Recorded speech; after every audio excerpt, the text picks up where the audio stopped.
Hey everyone, Cam Roberts here. I'm joined with my good mate Steve Plummer. Steve, thanks for coming on the live stream today. Hey Cam, great to see you again. Hi everyone. Now today, Steve, we're putting you back on the hot seat and we're talking about the 3A's that bring change to any business or life endeavour. That's a big call. Yeah, yeah, absolutely, Cam. Look, the genesis of this is, I do get asked about changing life careers. What about, how do I go from here to there? And it's caused me to reflect on change in my life and how I've, I guess, manufactured and then maneuvered my way through change, and whether that be something as simple as a campaign or career change or any of those sorts of things. When I look back on it, Cam, it really did boil down to three things, or as we've said there, the 3A's. And I'll quickly take you through those, Cam, because they're really simple, but they're not easy, right? That's I think because I think I said on Tuesday, we're pleasure seekers, right? As human beings, we want pleasure. We hate pain. And so we always look for the thing that is easy and simple. And we often ignore, because it's hard, the thing that's hard. And so the first A, Cam, in the formula, the 3A formula that brings change, is awareness. And, the thing, and this is where I think people really get tripped up, is as awareness in itself is not change, right? No, all awareness does is it gives us options. Let me say that again. All awareness does is give us options. And what I mean by that, if let's because copywriting's my thing, let's talk about someone who is starting out as a copywriter or has started out and wants to get a whole lot better, right? Now, I might go and do a course, buy a book, attend a live event, whatever it might be. All of that information is great, and doing all of those things is fantastic. What that does is it raises your awareness only. And when you've got a heightened awareness, what that means is you've got options to either stay the same, keep doing what I'm doing, to ponder it more, or to actually take some action and change things. Implement the awareness, and I think a lot of us get caught, and I know from my life, I certainly have. I got caught in this kind of awareness loop. I just needed more information. Then the next shiny object, oh, that's really good. I'll get good at that, and blah, blah, blah, blah, blah. And it's a really big mistake if we want to get from A to B. It's a really big mistake to think that more information, more awareness, more skills actually brings about change. And it doesn't. It just gives us options to do what to do. I'm sounding a bit Yoda-ish now, right? Yeah. Do or do not kind of thing, But so that's a big one. And like I said, I think that that really trips up a lot of people, because we can substitute more awareness, more information for real and meaningful action. That's good. And do you find, Steve, that in your experience with copywriters, once people become aware of what they need to do, or the problems that they have, or new opportunities, are they then more motivated to do something about it, or do they get stuck in the awareness stage? I think both, and probably it depends on a little bit like necessity, right? If you've got to put food on the table, that awareness is really, it's like a knife twisting away, right? And that pushes you to the next stage, right? Whereas it is easy just to flatline. I really know a lot of stuff now, right? But you've just got to remember that awareness is not change. Awareness is just options. That's all it is. That's really good. That's really good. Yeah. And so if you are more aware, Cam, that leads to the next thing, obviously, which is action, right? You put your new skills into progress. And again, this is where it does take, well, no one likes to fail, but failing is part of action, right? If you're not failing, you're not doing anything. And yet, again, we're pleasure seekers. We don't like the pain of not doing well. So sometimes we avoid that, and then we go back to the awareness stage, and then the awareness loop goes on. I need more information. And it's easy to get caught in that. Again, it's a cycle. I need more information. I need more awareness. I need more information. And really all you just need is more action. Right. And by that, no matter how imperfect or how tentative, it to do something, right? To put something in motion, whether it is a new headline technique, it's reaching out in, creating an email list, it's reaching out on, on social media, it's doing direct mail, whatever it might be, but do it. And as imperfect and as tentative and as unconfident as you are, to do it anyway. It's kind of like falling forward fast, isn't it? Yeah. It's that action and that the experience of, like you say, falling down and getting back up. That's actually what builds your confidence and resilience. Yeah, excellent. And also too, it actually gives you information that you can take to make a better decision in the future. Yeah. Right. So you create that headline. It doesn't work. Oh, well, that doesn't work. Isn't that interesting? You say to yourself. Yeah. So rather than say, oh, look, I'm terrible at writing headlines, or I'm terrible at writing email copy. One of the things that I've often trained myself on is just by framing up that sentence in my own head, isn't that interesting? So if something doesn't work, I'll say to myself, yeah, isn't that interesting? I wonder what could have done differently. So, it's about having that internal feedback for yourself as well.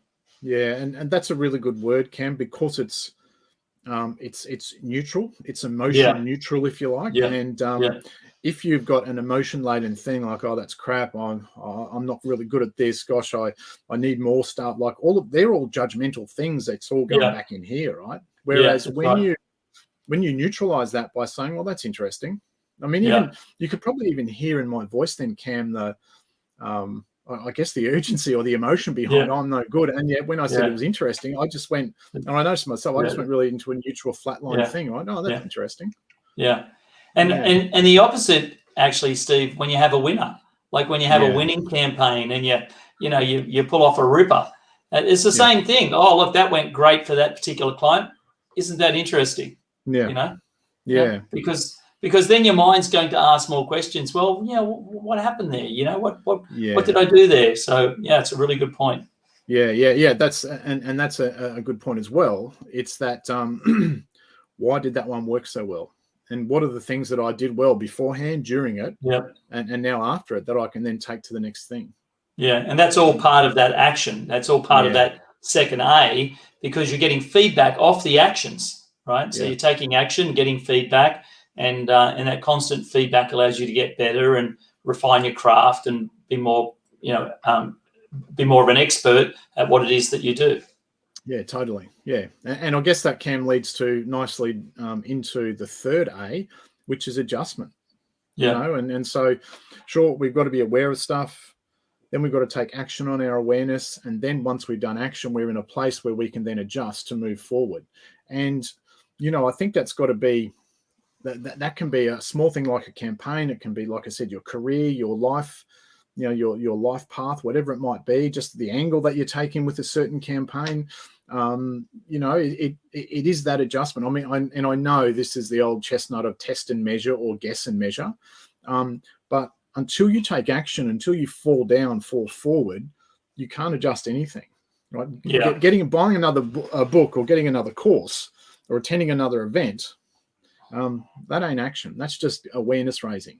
And you've got, like I said, you've got to be so careful about not getting caught on that awareness loop, right?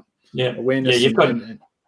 Yeah, you've got to get in the race to find out how well you're going. You know what I mean? You're not going to know just by doing the training all the time.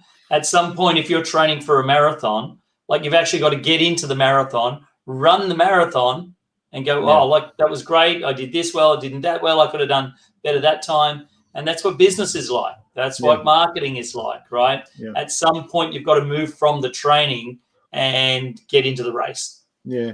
And Kim, I think too, part of the adjustment thing is, I mean, we can learn a lot from nature here. Nature has seasons.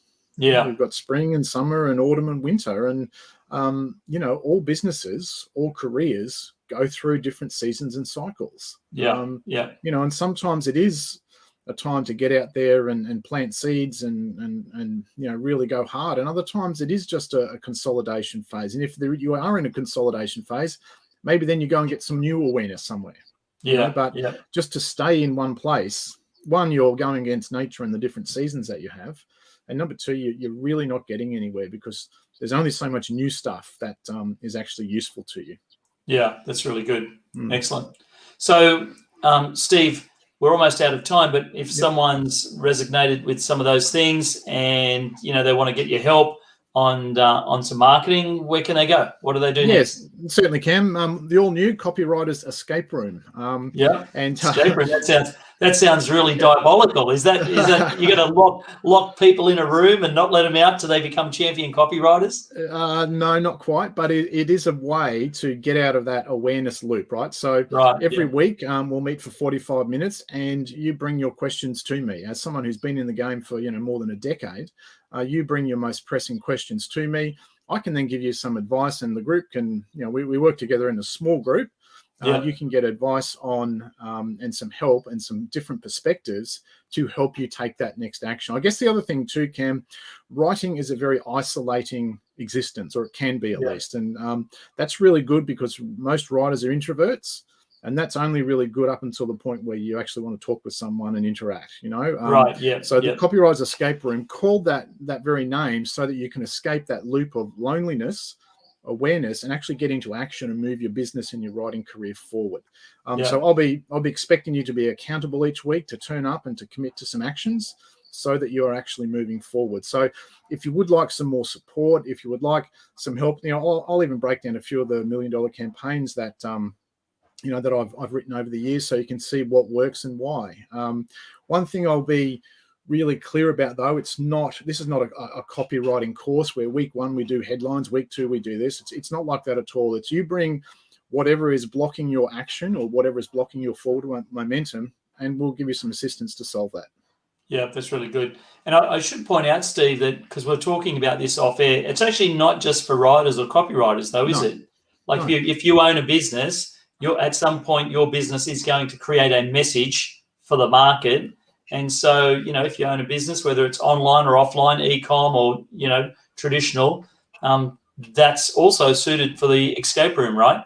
Oh, totally. And I guess think of it in terms of this, Cam. If there is a headline question, just for instance, pulling something out of there, if there's a headline question, and we're working through that headline question, there is no way being in that room, and it's on Zoom, mind you, it's not a physical room, but it's a Zoom online room. There's no way that you can't be in that room, or no way that you can be in that room and not get the lessons and the messages that then you can go and apply the very next day. So you're dead right. It is for anyone who writes or sells for a living. Sells for a living, yeah, absolutely. Okay, Steve, so if anyone's interested in the copywriting escape room, what have they got to do next? Yeah, pretty simple, Cam. As the ticker, not the ticker tape, but as the ticker at the bottom is saying there on the screen, it's quite simple. If you want to find out more, really simple, easy, no risk first step, just DM me with info, please, and I'll flick you through the PDF that has all the details, and then you can decide from there. So, it's not pushy, salesmanship or anything like that. If you want some more information, I'll give you the information. You decide from there. The only thing I will say is, and again, this is not false scarcity. I only want a small room because I just don't want a whole lot of people. Number one, there are 4 places left as of today, and we do start next Tuesday. So there is a bit of scarcity and urgency there, which is real and not manufactured. Yeah, excellent. So next Tuesday it all starts, it's all happening. Make sure you reach out to Steve, get inside that copywriting escape room. I know it'll be beneficial for your writing and also for your business. So thank you very much, Steve, for sharing that opportunity with us today. Pleasure, Cam. And it is time to get out of that awareness loop and get some accountability and action and move your business forward. Excellent. Very good. The 3A's, mate. Right. The 3A's. The awareness, 3A's. action, adjustment, right? Excellent. Yep. All right. Thanks, Steve. Thanks, everyone. Thanks, everyone.